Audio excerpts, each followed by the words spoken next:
What is sliding friction? इसका मतलब समझने के लिए हम पहले सोचते हैं फ्रिक्शन होता क्यों है। जब दो सर्फेसेस टच में होते हैं, उनकी माइक्रोस्कोपिक रफनेस और इंटरैक्शंस मोशन को अपोज करते हैं।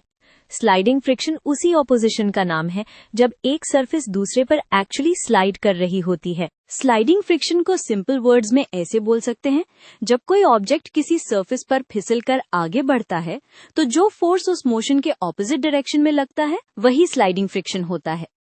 ऑपोजिट डायरेक्शन का पॉइंट याद रखना, क्योंकि फ्रिक्शन का काम ही मोशन को स्लो डाउन करना होता है। अब यहाँ एक क्विक चेक। अगर ऑब्जेक्ट मूव नहीं कर रहा तो स्लाइडिंग फ्रिक्शन नहीं होगा। तब हम स्टैटिक फ्रिक्शन की बात करते हैं। स्लाइडिंग फ्रिक्शन तब स्टार्ट होता है जब मोशन ऑलरेडी हो चुका हो और सर्फेसेस स्लिप कर रहे हों। एक और इम्पॉर्टेंट आइडिया, स्लाइडिंग फ्रिक्शन का साइज यूजुअली दो चीजों पर डिपेंड करता है। पहला, सर्फेसेस कितनी स्ट्रांगली प्रेस हो रही हैं, और दूसरा, सर्फेसेस की नेचर कितनी रफ या स्मूथ है। इसी वजह से हेवी ऑब्जेक्ट को स्लाइड करना जनरली हार्डर लगता है और स्मूथ फ्लोर पर स्लाइड करना इजियर। लास्ट में एग्जाम्पल से लॉक कर लेते हैं।